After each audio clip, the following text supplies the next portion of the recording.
বিসমিল্লাহির রহমানির রহিম। আমরা আজকে চলে এসেছি বাংলাদেশ জাতীয় চিড়িয়াখানা মিরপুর, ঢাকা। আসসালামু আলাইকুম। রিক্সা থেকে নেমে আইমান দৌড়ে চলে গেল বাদাম কিনতে, কারণ ও পশু পাখিদের বাদাম খাওয়াবে। বাদাম কিনে আমরা টিকিট কেটে ভেতরে ঢুকে পড়লাম। ভিতরে ঢুকেই আইমান মহা খুশি, কারণ ও আজকে ওর ভালোবাসার জায়গায় এসেছে। ও এসেই প্রথমে ম্যাপ দেখে নিয়েছিল, যাতে ওর একটা পশু পাখি দেখতে মিস না হয়। হঠাৎ ও দেখতে পেল একটা কাঠবিড়ালিকে।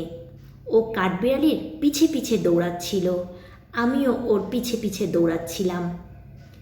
আমরা অনেক সকালেই চলে এসেছি, এজন্য অনেক ফাঁকা ছিল।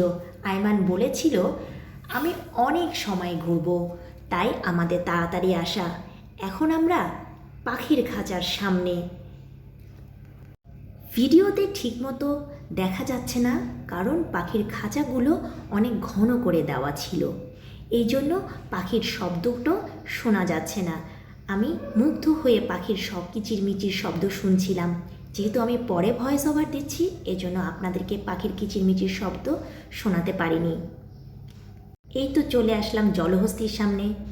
জলহস্তিকে সবসময় জলের মধ্যেই দেখেছি, এবার ওকে স্থলে দেখে অনেক ভালো লাগছিল। আমরা সব পশু পাখি দেখেছি। আইমান একটা পশু পাখি মিস করতে রাজি না।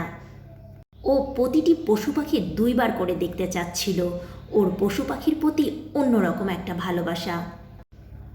আমরা যখন হিংস্র পশু পাখির খাঁচার সামনে গিয়েছি, তখন আমরা ভিডিও করিনি। তখন আমরা দুজনেই আমাদের ছেলেকে আগলে রেখেছি। ওকে খাঁচার খুব কাছে যেতে দেইনি। ওরা তো ছোট মানুষ, একটু এক্সাইটেড থাকবে, কিন্তু আমাদের বড়দের খেয়াল রাখতে হবে যাতে ওরা খাঁচার খুব কাছে না যায়। বলা তো যায় না কখন কোন দুর্ঘটনা ঘটে যায়, কারণ একটি দুর্ঘটনা সারা জীবনের কান্না। তাই দুর্ঘটনা এড়াতে আমাদের সবসময় সচেতন থাকতে হবে। চিড়িয়াখানায় এসে বাচ্চাদেরকে কখনোই একা ছেড়ে দেওয়া যাবে না। ঘুরতে ঘুরতে আমরা একটু টায়ার্ড হয়ে গিয়েছিলাম, তাই একটু রেস্ট নিচ্ছিলাম। আইমান একটুকু রেস্ট নিতে রাজি না। আমরা অনেক সময় চিড়িয়াখানায় ছিলাম। চিড়িয়াখানায় ঘুরে আইমান আজকে মহা খুশি, আর অনেক দিনের স্বপ্ন আজ পূরণ হয়েছে। এজন্য আমরা আল্লাহর কাছে অনেক খুশি।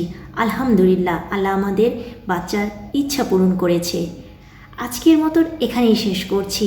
সবাই ভালো থাকবেন, সুস্থ থাকবেন। আল্লাহ হাফেজ।